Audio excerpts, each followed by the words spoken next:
Hello everyone, this is G-Shock High Fashion Channel and welcome to another G-Shock unboxing or review video. Today I'm wearing my GWFT 1030E Lightning Yellow Frogman Diver watch. A really big G-Shock watch for my skinny wrist, but I don't mind that because this watch is limited edition and I'm proud to be wearing one due to how limited this model is on the market. Regardless, for today's video I'm not going to talk about this huge watch. We're going to have a look at a much smaller G-Shock watch. I believe to be smaller than every G-Shock watch that I have in the frame right now. Smaller than the square G-Shock watch 5600 model as far as the width goes. This one, in my opinion, looks much more squarer than that model as well. Starting up with the construction on this side, we're gonna have a look at 3 screws, 2 to hold the watch band, 1 to hold the bezel, and 2 buttons in square shape, protected as well. As always, the button has to be protected since this is a G-Shock. It is symmetrical in profile, that explains similar style construction in either side. However, at the front, the buttons are fully made out of metal, circular finish, hairline finish in silver, which does reminds me of the recent release GBD 800 series or the grayish color 800 series that also came in round shape button at the front like this, except that button is slightly bigger if I'm not mistaken. The button does came equipped with its own protection, which is pretty large and pretty deep as well, making the usage of this button pretty tricky because you're gonna need to use your nail to press the button in order to light on the EL backlighting for this very model, which include dual illuminator. What that means is that when you turn on the EL backlighting with this button, instead of just glowing the digital display, it will also glows the ring around the digital display in white colorway, and the digital display will glows in blue green.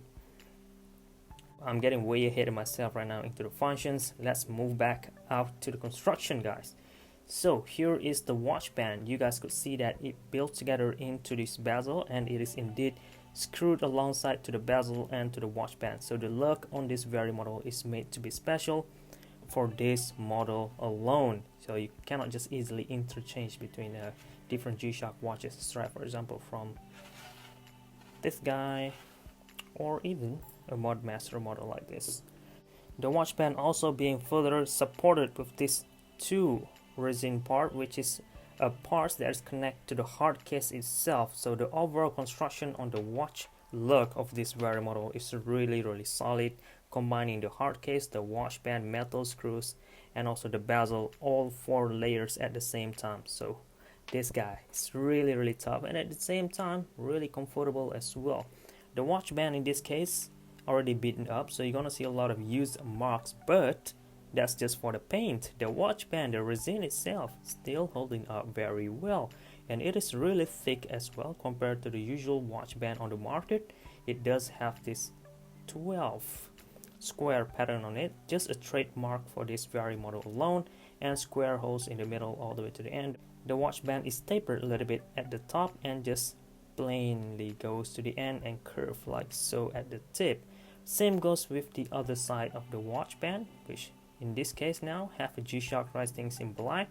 The watch band keeper came in matte white, which is already, well, you have to see, yellowish. The watch buckle came in glossy finish with stainless steel material and Casio China sign below it. Not a good indicator, but I have a feeling that they have to make this G-Shock watch in China to save cost, or else this model is gonna be very expensive considering all the function, all the incredible construction that this model came with, and thus gives us a retail price of only 12,000 Japanese yen. Very affordable, very cheap in my opinion. But you can get this below retails at a much lower cost as well, so you can't complain much about this model. Looking through the mineral glass of this G-Shock watch, you will be able to see that it does came in negative display, which is not as good again, but for this colorway it matched very well with the watch band and bezel, so you just have to live with it. If you don't like this negative display, you could always have the options to customize it by yourself, so don't complain about it, guys. It does show us date and timekeeping, largely time display in the middle over there, very nicely done, very beautiful.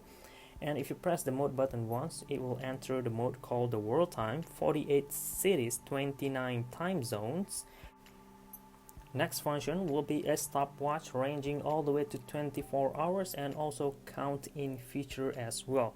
Precision to all the way 1/100 seconds. That is really incredible for this model. Look at how the graphics animation goes as well as the stopwatch or chronograph is currently running.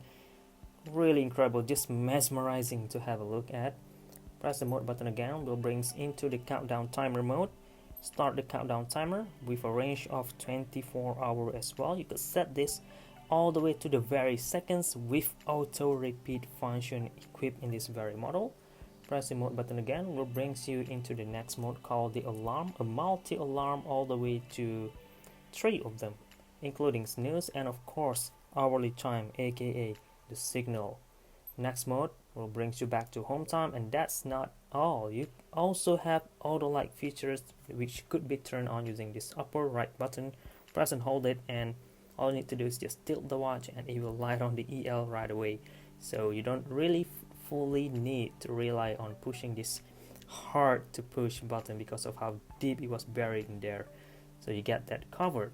Now that's as far as the basic functions. I already made a detailed tutorial video talking about the module of this very model, and that is 3078 in a separate video before. So if you want to know the details, check that video out. I'm just gonna quickly run through this video so that I don't have to waste too much time.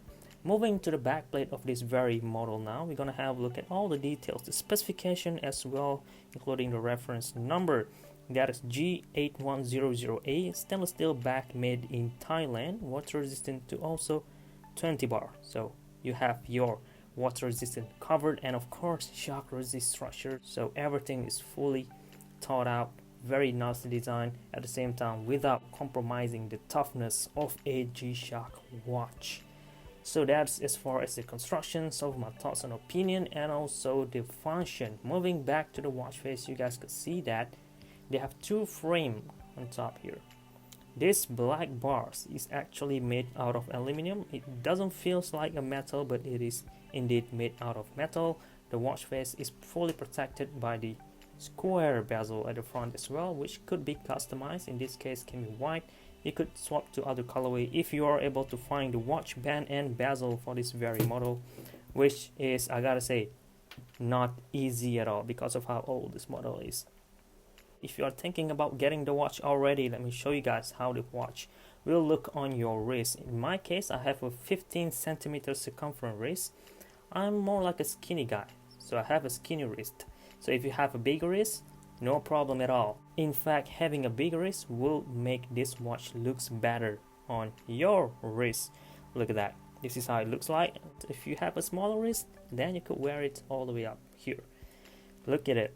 Look at that, very nicely done. And the idea behind this release is that Cartier did specifically mention the fact that they are making this for fashion wear, mostly for fashion wear, to match with your accessories, for your outfits, bag, leather bag, and all those things that you are wearing. So that's why they aren't focusing a lot on making the watch usable. That's why it came in negative display, because it intended to make for fashion wear, but at the same time you could still wear it. It's not as bad really, but from my experience so far, it is pretty tricky to wear the watch at the same time using the functions, because the button is well protected on top, so you have a really small gap between your wrist and the watch to push and press the button. And also it is better for you to remove the watch off your wrist if you want to use the chronograph or countdown timer, unless you already set it up beforehand.